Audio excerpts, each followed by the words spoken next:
Good evening, good morning, good afternoon, everyone, wherever you are watching us from.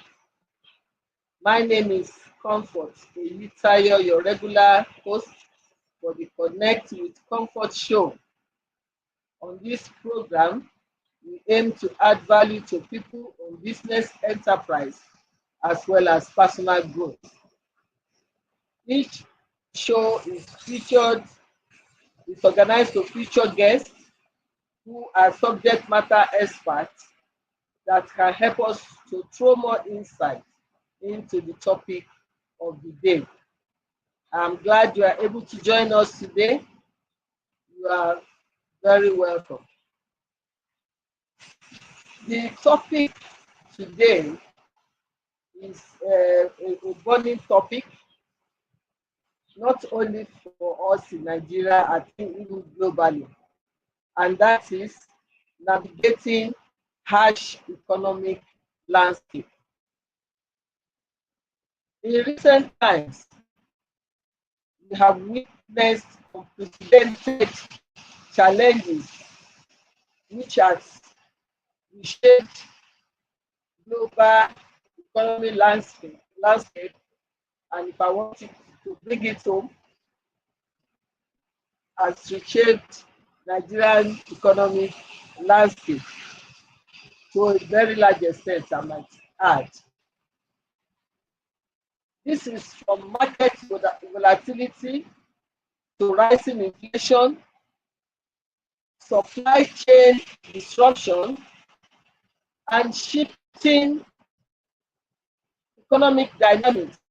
Some people would even say that what we are experiencing has defied all known economic theories. The world is faced and is still facing myriad of obstacles that have tested the resilience and adaptability of businesses, individuals, and even governments alike. So it is crucial to acknowledge that there are challenges. These challenges are daunting, no doubt. However, as we always say, some of these challenges also provide avenues of opportunities for us to innovate and also to grow, as well as transform our businesses for greater heights. So navigating these turbulent times requires a lot of understanding of the complex economy, that the economic forces that are at play, as well as being proactive to identify and leverage on new strategies for successes. In our own climb, both small businesses and even big businesses are complaining, not to talk of individuals. And we know what is going on right at this moment in our economy. When people go out to protest bad governance, the underpinning factor is the harsh economic reality. People are not able to make ends meet as before. Businesses are dying, and like some will say, there is hunger in the land. I will quickly add, this is not limited to Nigeria alone. That's why we are looking at it, the harsh economic on a global scale. Whether you are a small business owner or a policy maker, like people in government, or entrepreneur, or just a concerned citizen, today's discussion aims to equip you with the knowledge and tools that you will need to make informed decisions on how to navigate the challenges we are facing and possibly other challenges that may be ahead of us. So I hope that this session will inspire meaningful dialogue and spark that innovative solution that will help us all to weather these challenging times. So once again, I would like to say thank you for being here as I look forward to an engaging and enlightening session. Please remain connected. Our guest is already in the house. We'll be right back.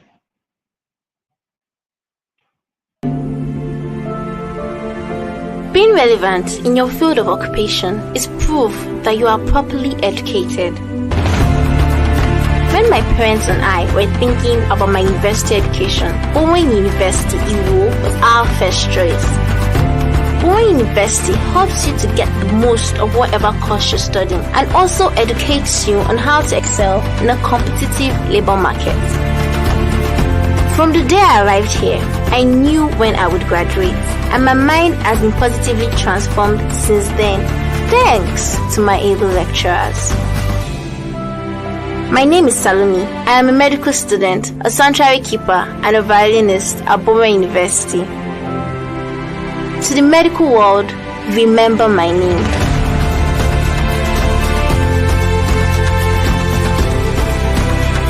Bowen University, for excellence and godliness.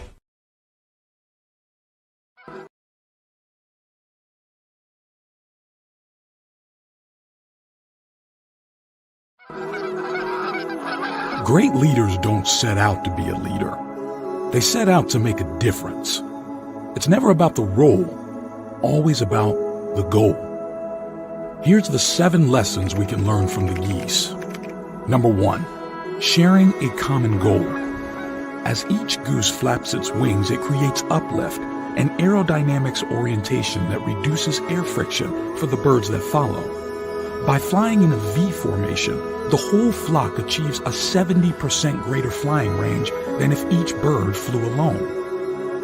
Lesson: people who share a common direction and goal can get where they are going quicker and with less effort because they benefit from the momentum of the group moving around them. Make sure your team is aligned towards a common goal. Number 2, increasing visibility. Flying in a V formation increases the visibility as every goose can see what's happening in front of them. The lesson here is to make our organizations visible in both org chart directions. Having top-down visibility enables leaders to stay connected with the edges of the organization to make better informed decisions. Bottom-up visibility enables teams to see the bigger picture, engages them, and empowers them to better align themselves with the organizational objectives. If we have as much sense as a goose, we will stay in formation, joining those heading in the direction we want to go. The sense of community emerges with a willingness to work as a team. Not only is it more efficient, the flock together has better visibility of its surroundings and is more visible as a collective. Number 3, having humility to seek help. When a goose falls out of formation, it suddenly feels the friction of flying alone. It then quickly adjusts its mistake and moves back into the formation to take advantage of the lifting power of the bird immediately in front of it. Lesson: be humble to admit the challenges we face and to seek help as soon as we get stuck. This humility will enable you and your team to move faster and achieve more. If we have the sense of a goose, we will openly and confidently acknowledge when we need help and gratefully accept the support that is offered, and will fly harder to stay up with the flock so we can all go longer distances with ease. Number 4, empowering others to lead. When the lead goose in the front gets tired, it rotates back into the formation and allows another goose to take the leadership position. Lesson: empower others to also lead. Micromanaging and keeping tight control will burn you out. It will also disengage and demotivate others around you. People have unique skills, capabilities, and gifts to offer. Give them autonomy, trust, and a chance to shine, and you will be surprised with the outcomes. Number 5, always recognizing great work. The geese honk to recognize each other and encourage those up front to keep up their speed. Lesson: make sure we praise people and give them the recognition they deserve. Lack of recognition is one of the main reasons team members are unsatisfied at work and quit. It's very common for people. You are welcome back. Thank you for staying connected. We have a guest that is supposed to shed more insight for today's topic, but I think the network is playing up in the meantime. So we'll go through this topic while we await the input from our guests. Like I said in my opening remark, this topic is a very important one for all of us, either as business leaders, entrepreneurs, or even government. It's important because we all face economic hardship, and the current situation is something that concerns all. So we need to look at what can we adduce to the reasons for this economic hardship. Yet, like in our own climate, some people would say it was born out of government policy, but at the end of the day, what does it mean to each one of us? When we talk of harsh economic climate, we are talking of high inflation, we are talking of economic downturn, we are talking of high unemployment rates, and also reduced gross domestic product growth. It's just like when we had pandemic, the tension that we went through in terms of economic downturn. And the same thing goes for when there's a natural disaster on the economy. So all this amount to what we term as harsh economic landscape, when you are not able to make ends meet, and when businesses are no longer flourishing as they're supposed to flourish, and even some businesses go under due to inability to meet up their liabilities. So these are examples of what we can relate economic hardship to. Economic hardship for business owners include the decrease in consumer spending and its effect on various aspects of our businesses. Businesses are established for growth. No business wants to remain static. So when you have decreased customer or consumer spending, as the case may be, it will be difficult for your business to grow.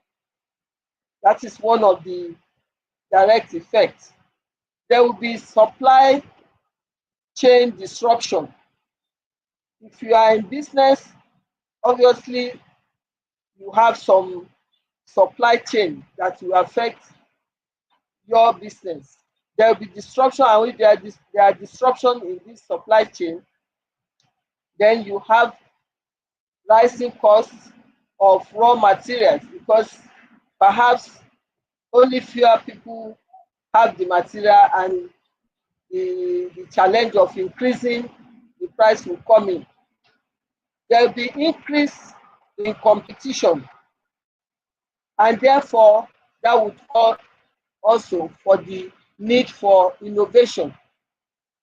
So those are challenges that businesses face in terms of economic hardship. Then you can now think of how do we combat this economic hardship. We cannot just throw up our hands in the air and give up. Like they say, quitters don't win and winners never quit. We must evolve strategies that will enable us to overcome or at least manage during the time of economic hardship as we have currently globally and particularly in our country, Nigeria. Some of the measures would, of course, include cost cutting.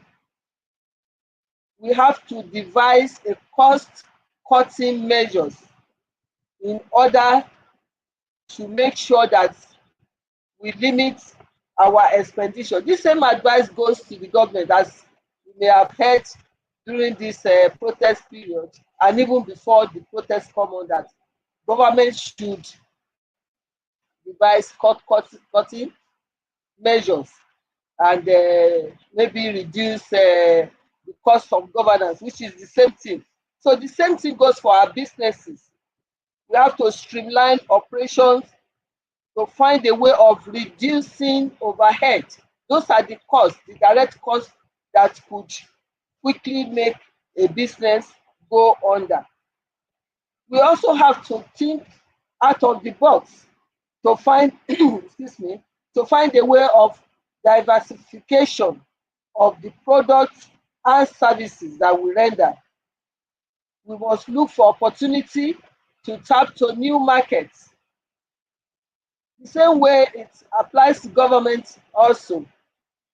We have been talking about Nigeria not depending on oil alone. To find other ways of generating this hard currency that gives our own currency the backing in terms of value. So it's the same way diversification is recommended for business owners during the time of harsh economic landscape. Excuse me.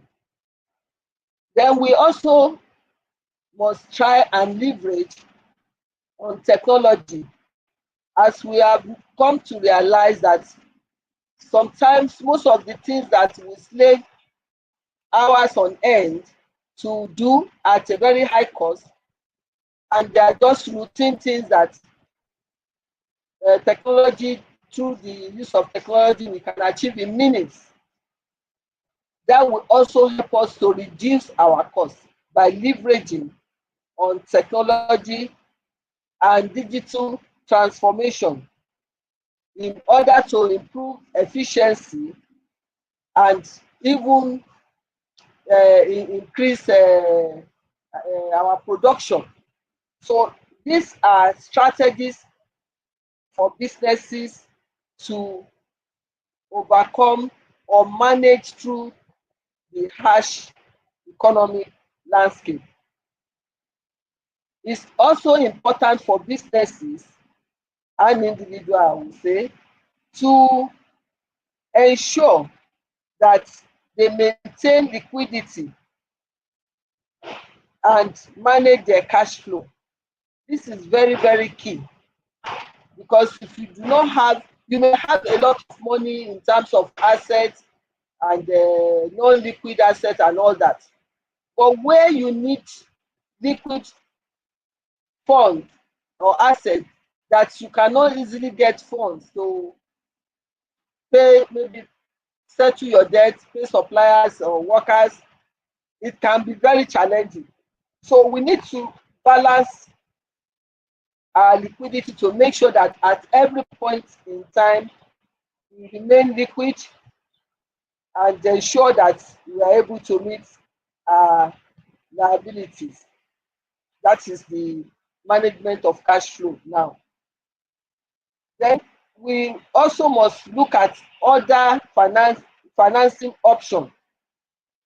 How do we assess other financing options during the harsh economic landscape? So those are things that will help us to keep our liquidity in check and manage our cash flow.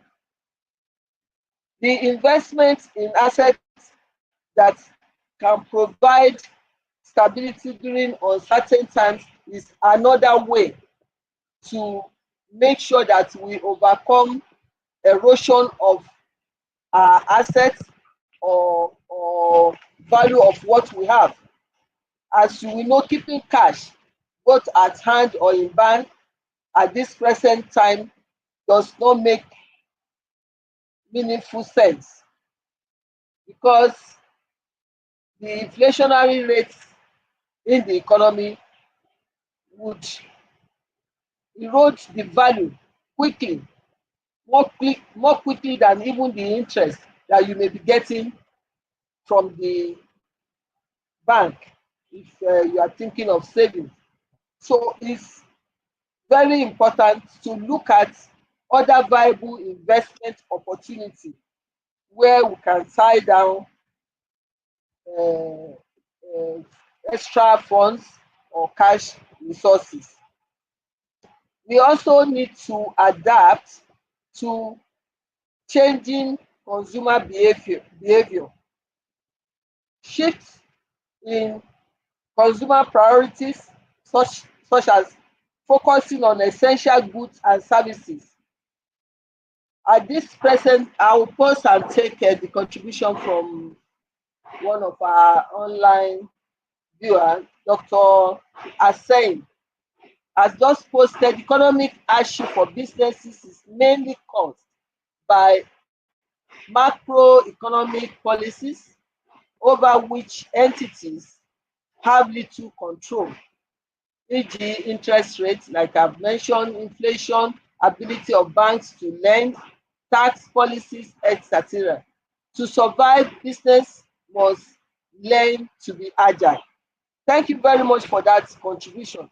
Part of the agility is thinking out of the box, devises other strategies to stay afloat during harsh period. Yes, we are not in control of the policies that may have landed us in this problem, but we just have to find a way of maneuvering to make sure that we stay alive in quotes. Our business survive through the hardship period, and that is why all the advice that we have been given comes in.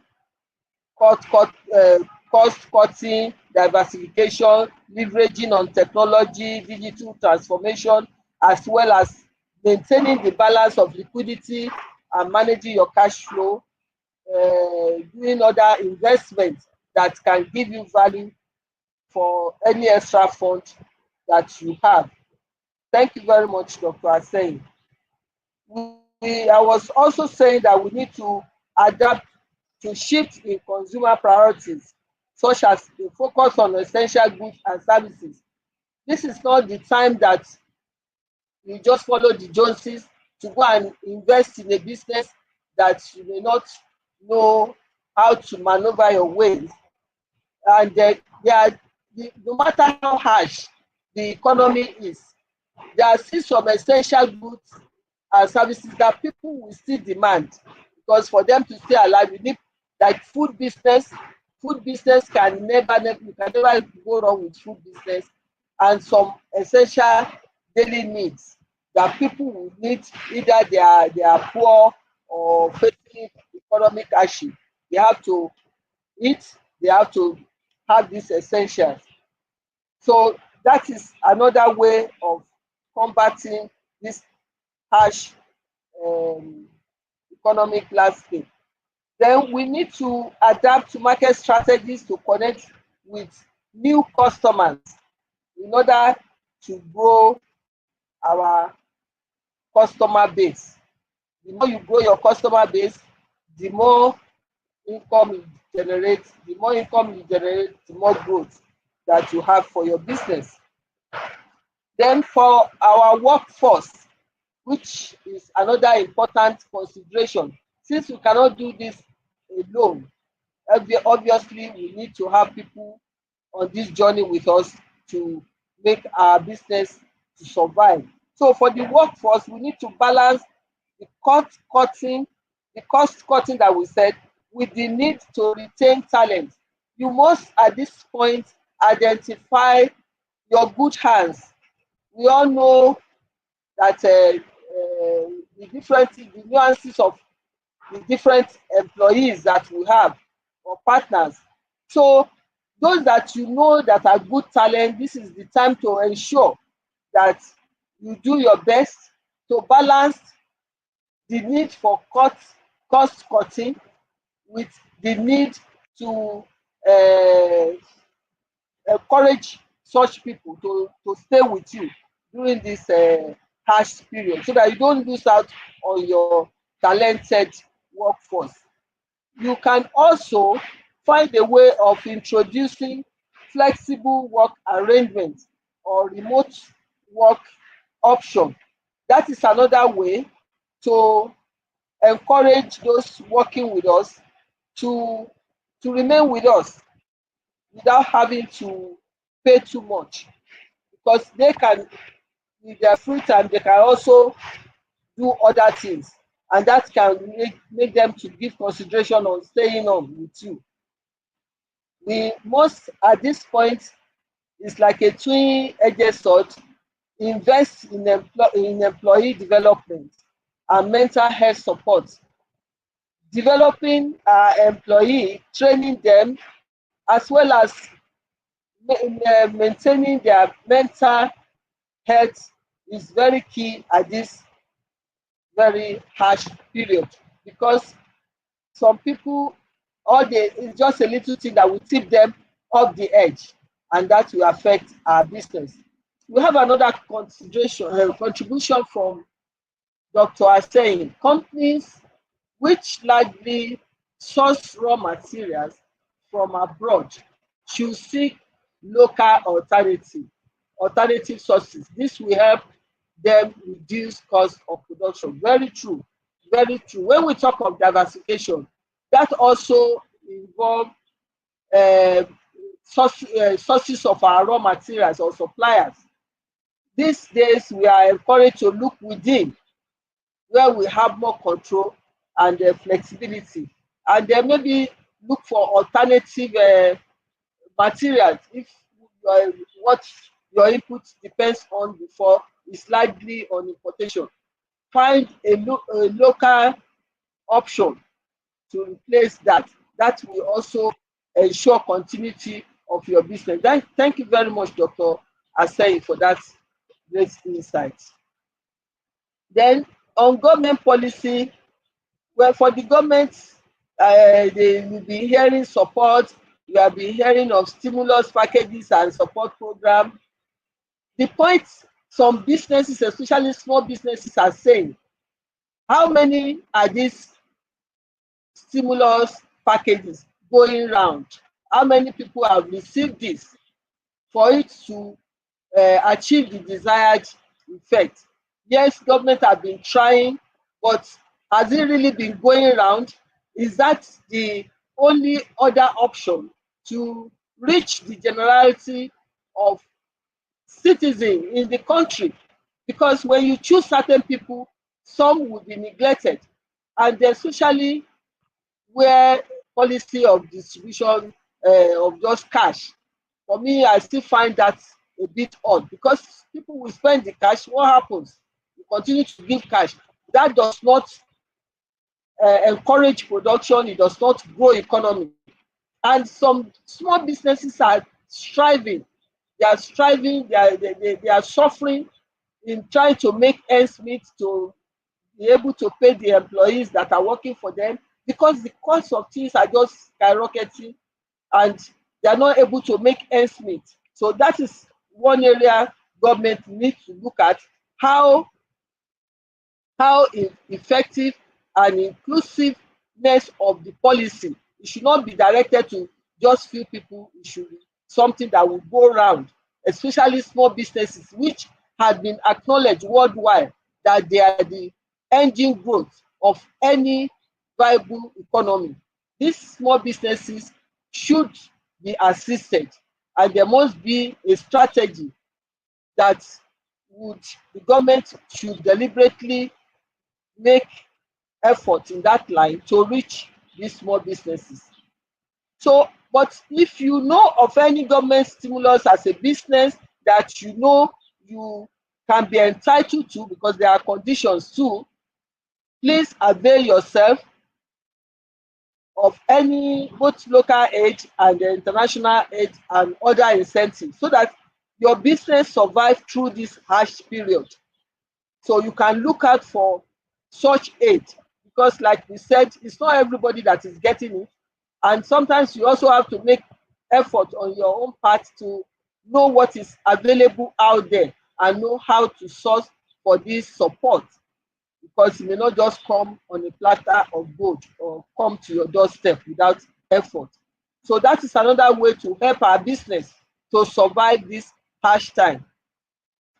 Then we also must lend our voices as business owners, small business owners, in terms of advocacy for policies that can support economic recovery and business resilience. So whatever advice, we should not just criticize government. Okay, government is not doing this, they are not doing that. What do we think government should do that will help solve this problem? Let us make suggestions. Let us provide solution, suggest solution for government, in order to we help government in order to help us. So that is another way of getting the required support to pushing the effect of harsh economic landscape. Then we said, yes, things might be very tight, and we all acknowledge it, that is very difficult, but in between that difficult um, landscape, opportunity also appears. It's just for us to make sure that we locate, or we identify such opportunities. So we must be able to identify emerging markets out of the current happenings in the country and even globally. Like I said, we must be able to identify what opportunity can we take, or can we latch on with even the current situation that will give us growth potential. Then we should look at how to innovate. How do we do business differently from what we used to do and still get a better result? Like Dr. Asen was telling us that some businesses that depend on importation should look inward. So that's part of innovation. Things that we need imported raw material for, can we find an alternative in the country to help us continue our businesses without compromising quality, of course. Like somebody said, yes, it's bad that some big companies are exiting Nigeria because of the harsh economic climate. But it is an opportunity for those that are in similar businesses that are just growing, maybe medium level. It's an opportunity for them to grow. Excuse me. So we can look at it that way, that even that in that bad situation, there could be positive aspects for our business. We just need to uh, look out and think out of the box. And some people say even you may not even have a box at all. So think without a box. So don't always think it must be within the box or out of box. There may be no box at all, but you still think. Then we need to look at sustainability and social responsibility in all our business strategies. Business must be sustainable before we can think of growth. And then each business also has social responsibility. How socially responsible are we to our environment where we carry on our businesses?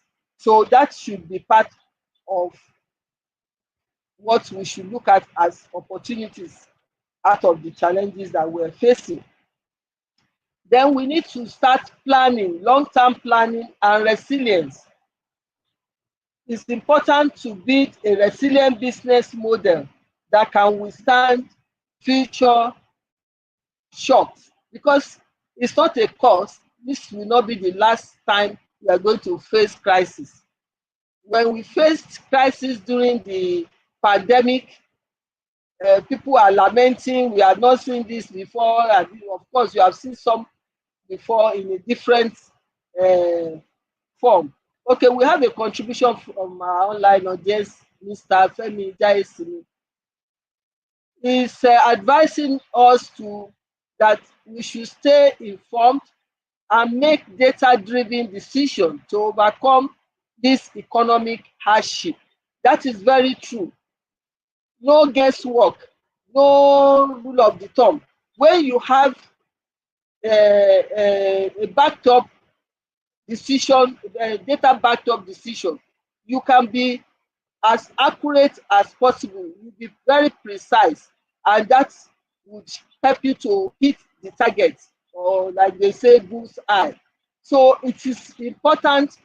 That is part of the beauty of technology, that we say we rely on technology. It is important for us to stay informed by making sure that we rely more on data-driven decisions.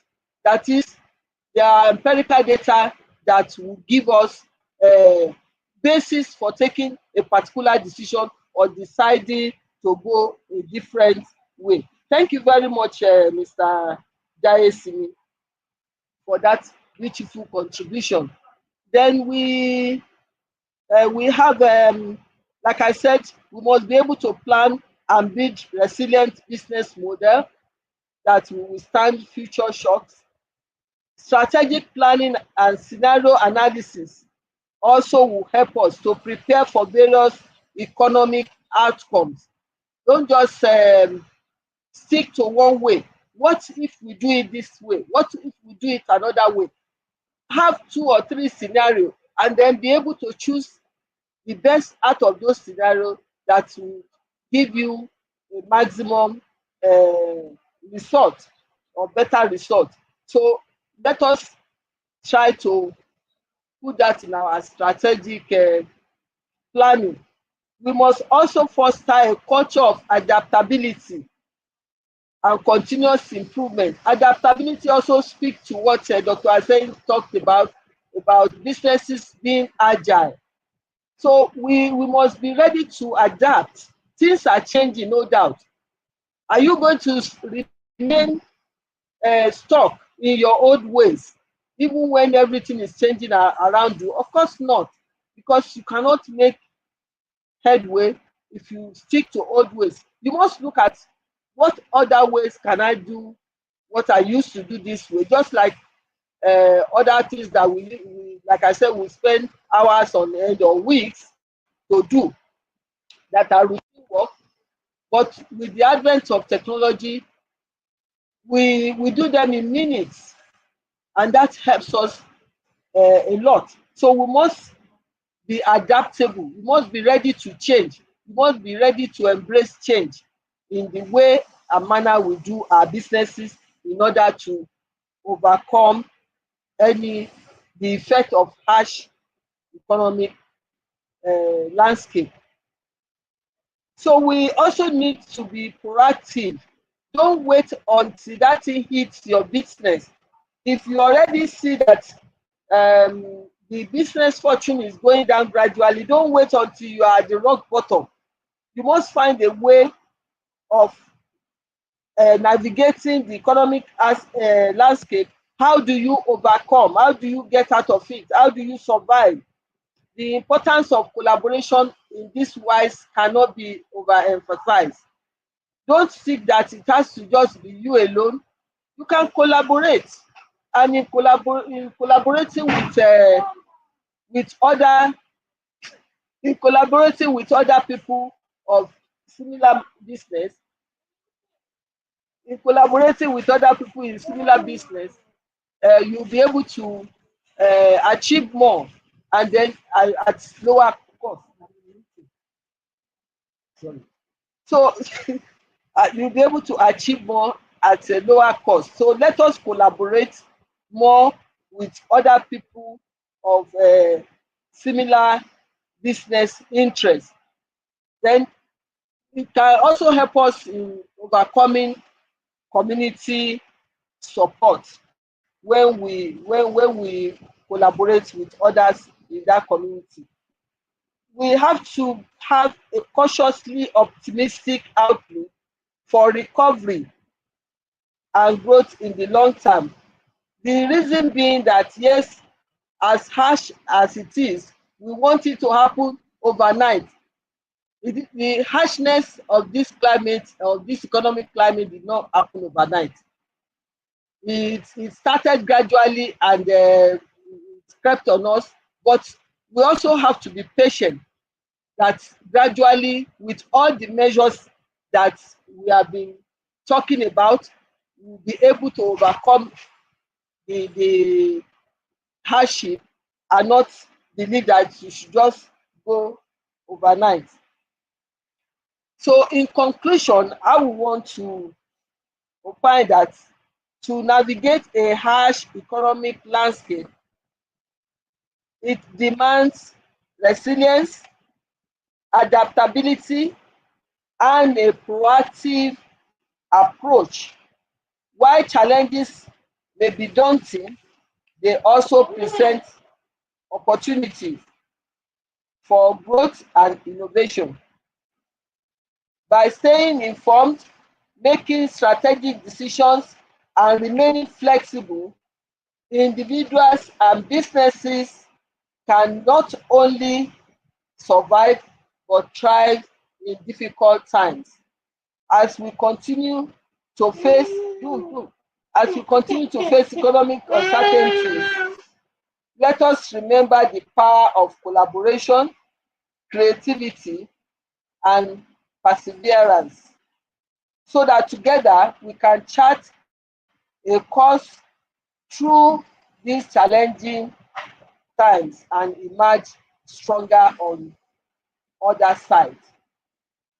We have an addition from one of our online audience. In addition, unnecessary free space in the office should be put to earn income. That is very good, Taiwo. Taiwo Ojo. Taiwo Ojo, streaming from US. Thank you very much, Taiwo, for that great contribution.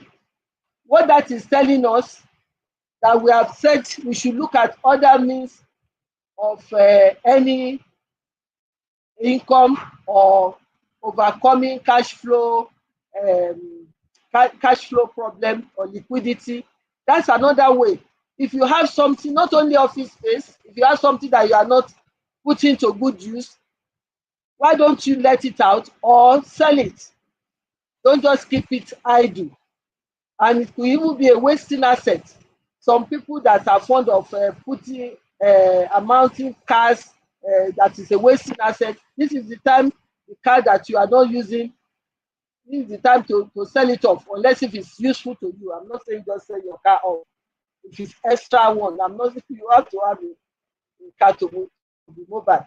So thank you very much, Taiwo. We have another contribution from Dr. Asen. He said, based on scientific data, scenario planning can be done to determine policy option. Very true. We said it that it's always advisable to have 2 or 3 scenarios, so that you gives you option. You just don't jump at the very first one, and then you are midway through implementing that, and you now discover that, oh, I could have done this thing this other way, which is even working out cheaper. So let us put that as part of our plan, our strategic plan, that we design scenarios. Okay, this is one scenario if we do it this way. If I remove this and put this one, this is another scenario, and plot those scenarios and look at the one that gives you a better outcome, a better result. So that's another way of overcoming this harsh economic climate. It's been I'm sorry, the guest that was to shed more insight on this topic for us had challenges, the technological challenge. She was not able to connect with her devices. So, but I appreciate all of you that have joined me in making this, shedding this insight with your contribution. And it's very useful for others to have other perspective on the topic at hand. I want to appreciate you all. Taiwo Ojo, our regular viewer, joined us today from US. Dasaolu also Comfort. Dasaolu also joined us from Lagos. Aderito joined us from Lagos. Dr. Aseyi from Abuja. Mr. Afemi Jaisimi, all contributing today. Thank you very, very much for your great contribution. Please don't lose hope. The economy is tight, no doubt. Like we have said, if you can use some of these tips that we have shared today, we'll be able to overcome. Tough times do not last long. Only tough people do. So be one of those tough people and remain resilient. Make sure that you do all there is within your power to sustain your business, to ensure the sustainability of your business so that you can bounce back when the economy also rebounds. So once again, I want to appreciate all our online audience, even our guests that had made spirited effort to join us. I want to appreciate you. I understand that is one of those things that happen once in a while with the technology. And I appreciate particularly the contribution from Dr. Aseyi, Taiwo Ojo, Mr. Femi Jaisimi. I appreciate you for your contribution. So I hope you have all enjoyed today's episode, even without our guest. If so, please remember to subscribe to my YouTube channel, Comfort Eyitayo. And once you have subscribed, please turn on the notification button, like and share our videos. Stay updated with information about the upcoming events and solutions, as well as offers on my Instagram account at Comfort Eyitayo, as well as my Facebook at Comfort Eyitayo. Till I come your way again, let us continue to strive for excellence in our businesses to ensure that we overcome the economic hardship. I must also add my appreciation to Mrs. Wendy Garuba Ayeni. She was one of the first callers. Thank you very much, my sister, for joining us today. I hope you have gained insight from this. Thank you very much. Next session, we'll meet again. Please continue to approach with faith, renewed hope, and energy to sustain your business. Thank you. God bless you.